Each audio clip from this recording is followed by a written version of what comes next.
Hello everyone, आप सभी का चीज़ी कोड में स्वागत है। तो लास्ट वीडियो में हमने कंपोनेंट के बारे में बात करी थी। देखा था कि हम लोग इस तरीके से एक कंपोनेंट डिफाइन करते हैं और जो भी हमारी रिक्वायर्ड डिपेंडेंसीज होती हैं वो हम इस कंपोनेंट के अंदर डिफाइन करते हैं। तो यहाँ पे मैंने एक फंक्शन डिफाइन किया जिसका रिटर्न टाइप जो होगा वो हमारी डिपेंडेंसी होगी और इस तरीके से हम लोग अपनी डिपेंडेंसीज को कंज्यूम करते हैं। तो यहाँ पे मैंने इस कंपोनेंट का यूज़ किया है, ये कंपोनेंट मैंने यहाँ पे बिल्ड किया है और इस कंपोनेंट के थ्रू हमने ये मेथड कॉल किए हैं जो हमें हमारी डिपेंडेंसी प्रोवाइड करते हैं।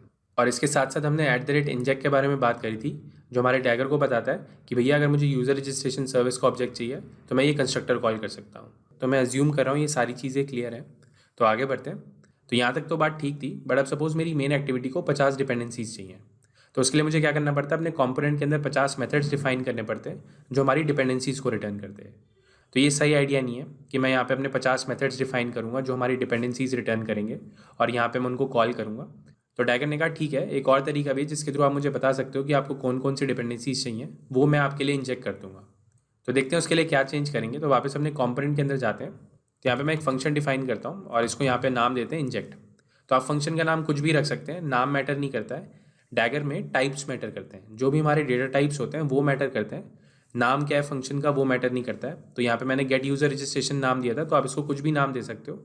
नाम से कोई मतलब नहीं है डैगर को सिर्फ डेटा टाइप से मतलब है।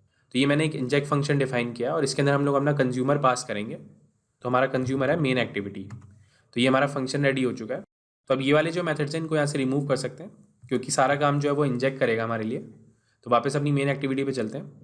सिमिलरली ये वाली लाइंस भी मैं यहाँ से रिमूव कर देता हूँ क्योंकि यहाँ पे हम लोग इंजेक्ट मेथड का यूज़ करेंगे। अब यहाँ पे हमें यूज़र रजिस्ट्रेशन सर्विस का ऑब्जेक्ट चाहिए। तो उसके लिए यहाँ पे मैं एक फील्ड डिफाइन करता हूँ, लेट इन इट वैर यूज़र रजिस्ट्रेशन सर्विस, और ये हमारा टाइप होगा यूज़र रजिस्ट्रेशन सर्विस का। तो हमारी रिक्वायरमेंट ये थी कि ये वाली जो डिपेंडेंसी है ये हमारे को डैगर प्रोवाइड करे। तो इसको मैं यहाँ पे एनोटेट करूँगा @inject से। तो ये वाली जो @inject एनोटेशन है जो हमने फील्ड्स पे डिफाइन करी है वो डैगर को ये बताती है कि भैया ये वाली जो फील्ड्स हैं आपको यहाँ पे इंजेक्ट करना है। तो जो भी आपकी रिक्वायर्ड डिपेंडेंसीज होंगी वहाँ पे आपको ये एनोटेशन का यूज़ करना होगा @inject, जिससे डैगर को पता चल पाए कि भैया मुझे इन फील्ड्स में ऑब्जेक्ट्स पास करने हैं। और यहाँ पे मैं अपने कॉम्पोनेंट पे इस इंजेक्ट मेथड का यूज़ करूँगा और इसके अंदर हम लोग अपनी मेन एक्टिविटी को पास कर देंगे। तो यहाँ पे मैंने दिस पास कर दिया है। तो इस तरीके से ये काम करेगा। तो एक बार दोबारा से रिपीट करते हैं कि यहाँ पे क्या चेंजेस हुए हैं। तो मैंने अपने कंपोनेंट के अंदर एक इंजेक्ट मेथड डिफाइन किया है और उसके अंदर अपना कंज्यूमर पास किया है। तो हमारे केस में जो कंज्यूमर है वो हमारी मेन एक्टिविटी है। तो मैंने डैगर को बोला कि भैया मैं अपना ऑब्जेक्ट पास कर रहा हूँ, जिन जिन फील्ड्स पे भी @inject एनोटेशन लगी हुई है ना वो ऑब्जेक्ट्स मुझे प्रोवाइड कर दो। तो मेरी मेन एक्टिविटी के अंदर यहाँ पे मैंने एक फील्ड डिफाइन किया है, उस पर ये @inject एनोटेशन लगी हुई है। तो डैगर को पता लग गया कि उसको ये वाले ऑब्जेक्ट्स प्रोवाइड करने हैं और इस तरीके से हम लोग इंजेक्ट मेथड का यूज़ करेंगे। तो यहाँ पे मैंने अपनी मेन एक्टिविटी का रेफरेंस पास किया है। तो जैसे ये डैगर के पास पहुँचेगा तो डैगर चेक करेगा कि कौन कौन सी फील्ड्स पे @inject एनोटेशन लगी हुई है, तो वो हमारे लिए इंजेक्ट करके देगा। तो इस तरीके से ये काम कर रहा है। तो ये जो @inject वाली एनोटेशन है इसको दो तरीके से यूज़ करते हैं। यहाँ पे हमने फील्ड्स पे यूज़ किया है जो कि डैगर को ये बता रही है कि इन फील्ड्स पे हमें इंजेक्शन चाहिए, और यहाँ पे हमने इसको कंस्ट्रक्टर पे यूज़ किया था जो डैगर को ये बताता है कि इसका ऑब्जेक्ट कैसे क्रिएट करना है। तो ये दो यूजेस हैं @inject के। तो आई होप आपको ये क्लियर हुए होंगे। तो यहाँ पे मैं ब्रेक पॉइंट्स लगाता हूँ और इसको डीबग करते हैं। तो यहाँ पे आप देख सकते हैं ब्रेक पॉइंट हिट हो चुका है हमारा, और ये जो हमारा यूज़र रजिस्ट्रेशन सर्विस का ऑब्जेक्ट है ये अभी नल ही है। तो जैसे ही हमारा इंजेक्ट मेथड कॉल होगा उसके बाद हमारी ये जो फील्ड्स हैं वो पॉपुलेट होंगी। नेक्स्ट स्टेप पे चलते हैं। तो यहाँ पे आप देख सकते हैं ये ऑब्जेक्ट जो हमारा इनिशियलाइज हो चुका है जैसे ही हमारा इंजेक्ट मेथड कॉल हुआ। तो ये वाली जो अप्रोच है हमारी इसको हम लोग फील्ड इंजेक्शन कहते हैं, और यहाँ पे जो हमने कंस्ट्रक्टर में यूज़ करी थी इसको हम लोग कंस्ट्रक्टर इंजेक्शन कहते हैं। अब सपोज मुझे यहाँ पे ईमेल सर्विस का भी ऑब्जेक्ट चाहिए, तो इस तरीके से यहाँ पे मैं एक फील्ड डिफाइन कर दूंगा और यहाँ पे @inject लगा देंगे। तो ये वाली फील्ड भी हमारी इंजेक्ट हो जाएगी। तो यहाँ पे आप देख सकते हैं दोनों ऑब्जेक्ट्स नल हैं, और जैसे ये इंजेक्ट मेथड कॉल होगा तो यहाँ पे आप देख सकते हैं ईमेल सर्विस का भी ऑब्जेक्ट मिल चुका है और यूज़र रजिस्ट्रेशन सर्विस का भी ऑब्जेक्ट मिल चुका है। तो जितने भी रिक्वायर्ड ऑब्जेक्ट्स होंगे मेरे 5, 10, 50, उनके लिए यहाँ पे मैं फील्ड्स डिफाइन करूँगा, उस पर ये @inject एनोटेशन का यूज़ करूँगा। और जैसे ही हमारा कॉम्पोनेंट पे इंजेक्ट मेथड कॉल होगा तो हमारी ये फील्ड जो है वो इनिशियलाइज हो जाएंगी। तो इसको हम लोग फील्ड इंजेक्शन कहते हैं, जो कि हमने डैगर से इंप्लीमेंट किया है। तो अभी तक हमने @inject और @component के बारे में बात करी है। तो कुछ चेंजेस करते हैं इस प्रोजेक्ट में जिससे और एनोटेशंस को समझ पाएँ। तो इस वाली क्लास पे चलते हैं, यूज़र रजिस्ट्रेशन सर्विस। अब यहाँ पे क्या हो रहा है, हमने ईमेल सर्विस की जो क्लास है उसको हार्ड कोड कर रखा है। मतलब हम लोग चाह रहे हैं कि यहाँ पे ईमेल सर्विस का ही यूज़ होगा, बट सपोज फ्यूचर में रिक्वायरमेंट आई है कि यहाँ पे मुझे ईमेल सर्विस का यूज़ नहीं करना है, मुझे यहाँ पे मैसेज भेजना है। मतलब यूज़र जैसे ही रजिस्टर हो जाएगा तो instead of sending an email हम लोग उसको एक मैसेज भेजेंगे। तो यहाँ पे कुछ चेंजेस करने चाहिए। तो ईमेल सर्विस वाली क्लास पे जाते हैं। तो यहाँ पे मैं एक नया इंटरफेस डिफाइन करता हूँ और इसको यहाँ पे मैं नाम दूंगा नोटिफिकेशन सर्विस। तो वो नोटिफिकेशन किसी भी टाइप का हो सकता है, चाहे आपका ईमेल हो, चाहे मैसेज हो, या फ्यूचर में कोई और तरीका आने वाला होगा तो वो भी आप इसके थ्रू इंप्लीमेंट कर सकते हैं। तो यहाँ पे मैं एक इंटरफेस डिफाइन कर रहा हूँ और इसके अंदर हम लोग एक मेथड डिफाइन करेंगे सेंड नाम का। तो इसको मैं यहाँ से कॉपी कर लेता हूँ। तो इस तरीके से मैंने एक इंटरफेस डिफाइन कर दिया। तो जितनी भी क्लासेस होंगी हमारी, जो हमारी नोटिफिकेशन के लिए यूज़ करेंगे हम लोग, वो इसको इंप्लीमेंट करेंगी। तो ये जो ईमेल सर्विस वाली क्लासेस को हम लोग नोटिफिकेशन के लिए यूज़ करेंगे। तो यहाँ पे मैं इसको इंप्लीमेंट कर देता हूँ नोटिफिकेशन सर्विस, और यहाँ पे मैं इसको ओवरराइड कर देता हूँ। तो इस तरीके से ये हमारी ईमेल सर्विस क्लास काम करेगी। अब सपोज़ मेरे पास एक रिक्वायरमेंट आती है कि इस बार हमें मैसेज भेजना है इंस्टीड ऑफ ईमेल। तो यहाँ पे मैं एक मैसेज सर्विस बनाऊंगा जो कि हमारी इस नोटिफिकेशन सर्विस को इनहेरिट करेगी। तो इस क्लास का हम लोग यूज़ करेंगे जब हमें मैसेज भेजना होगा।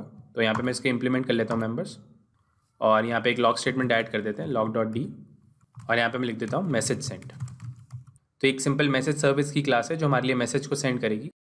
तो वापस अपनी यूज़र रजिस्ट्रेशन सर्विस क्लास पे चलते हैं और वहाँ पे हम लोग इस नोटिफिकेशन सर्विस का यूज़ करेंगे। तो यहाँ पे मैं इसको चेंज कर देता हूँ। यहाँ पे हम लोग नोटिफिकेशन सर्विस का रेफरेंस लेंगे, इसको भी मैं यहाँ पे चेंज कर देता हूँ, नोटिफिकेशन सर्विस कर देते हैं, और यहाँ पे इस नोटिफिकेशन सर्विस के थ्रू इसको कॉल कर देंगे। तो इस चेंज से जो हमारी क्लासेज हैं वो लूजली कपल्ड हो चुकी हैं। ये जो हमारी यूज़र रजिस्ट्रेशन सर्विस है उसको नोटिफिकेशन सर्विस से मतलब है। अब आपने कौन सी तरीके की नोटिफिकेशन सर्विस इंप्लीमेंट करी है उससे इसको मतलब नहीं है। चाहे आप ईमेल भेजें, चाहे आप मैसेज करें, ये बस सेंड मेथड कॉल करेगी। अब सेंड के पीछे क्या इंप्लीमेंटेशन होगी उससे यूज़र रजिस्ट्रेशन सर्विस को कोई मतलब नहीं है। सिमिलरली ये जो हमारी यूज़र रिपोजिटरी वाली क्लास है ये अभी डेटाबेस में स्टोर कर रही है। अब फ्यूचर में रिक्वायरमेंट आती है कि भैया मुझे डेटाबेस में स्टोर नहीं करना है, मुझे फायरबेस में स्टोर करना है। तो उसके लिए भी यहाँ पे हम चेंजेस करते हैं। तो उसके लिए यहाँ पे मैं एक इंटरफेस डिफाइन करता हूँ और इसको यहाँ पे नाम देते हैं यूज़र रिपोजिटरी, और इसके अंदर हमारे पास ये सिग्नेचर होगा सेव यूज़र का। तो इसके थ्रू आप यूज़र्स को सेव करेंगे। अब ये वाली जो क्लास है हमारी, ये हमारी यूज़र को डेटाबेस में स्टोर करती है। तो इसको मैं यहाँ पे रीनेम कर देता हूँ, इसको यहाँ पे SQL रिपोजिटरी कर देते हैं, क्योंकि ये डेटाबेस में स्टोर करेगी इसलिए इसको मैंने नाम दिया SQL रिपोजिटरी। और इसको मैं यहाँ पे इनहेरिट करूँगा यूज़र रिपोजिटरी से, और यहाँ पे मैं ऑल्ट एंटर प्रेस करता हूँ। तो इस तरीके से हम लोग इसको ओवरराइड करेंगे। तो जब भी मुझे डेटाबेस में स्टोर करना होगा तो मैं SQL रिपोजिटरी का यूज़ करूँगा। अब रिक्वायरमेंट आई है कि भैया फायरबेस में स्टोर करना है, तो यहाँ पे फायरबेस रिपोजिटरी के नाम से एक बनाएंगे जो कि इनहेरिट करेगी यूज़र रिपोजिटरी को, और यहाँ पे इसके मेंबर्स इंप्लीमेंट कर लेते हैं और इसकी जगह यहाँ पे लॉग स्टेटमेंट ऐड कर देते हैं यूज़र सेव्ड इन फायरबेस। तो इस तरीके से मेरे पास डिफरेंट रिपोजिटरीज़ हैं। डेटाबेस में स्टोर करना है तो SQL रिपोजिटरी का यूज़ करूँगा, फायरबेस में स्टोर करना है तो फायरबेस रिपोजिटरी का यूज़ करूँगा। तो इस तरीके से हमने ये कोड रिफैक्टर किया है। तो इस चेंज से जो हमारी यूज़र रजिस्ट्रेशन सर्विस वाली क्लास है वो लूजली कपल्ड होगी। इसको मतलब नहीं है आप SQL में स्टोर करो या फायरबेस में स्टोर करो, ये आपको एक रजिस्ट्रेशन सर्विस प्रोवाइड कर रही है। इसका काम है आपको रजिस्ट्रेशन सर्विस प्रोवाइड करना। ये आपके यूज़र को स्टोर करेगी और उसको एक नोटिफिकेशन भेजेगी।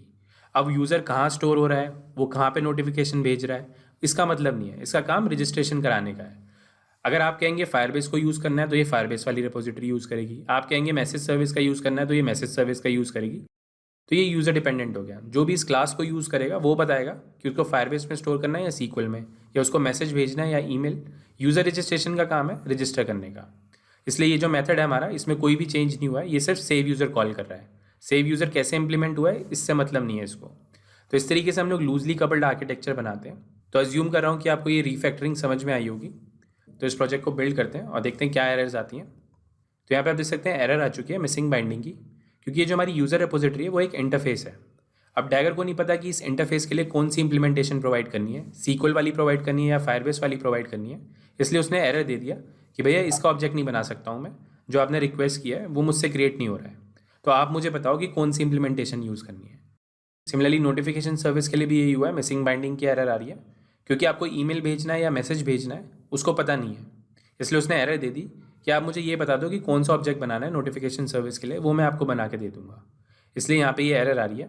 और इस एरर को फिक्स करने के लिए डैगर हमें क्लियरली बता रहा है कि हमें यहाँ पे @provides एनोटेशन का यूज़ करना है। तो इसका हम लोग नेक्स्ट वीडियो में देखेंगे। तो नेक्स्ट वीडियो में हम लोग कुछ और एनोटेशंस को कवर करेंगे, @provides, @module और @binds। तो आज के लिए इतना ही। अगर वीडियो अच्छा लगा तो प्लीज़ लाइक करें। अगर आपका कोई सजेशन है तो हमें कमेंट्स के थ्रू बताएं, और हाँ, सब्सक्राइब करना मत भूलना। Thank you for watching. आपका दिन शुभ हो। धन्यवाद। ये लैंग्वेज भी सीख लो, वो लैंग्वेज भी सीख लो। जीवन एक रेस है, ऊपर चढ़ना सीख लो। हो जाए जब सब कुछ, खुद बनना सीख लो। उठा के बस्ता, नाप के रास्ता, हर कोई चला है IT में। IT में IT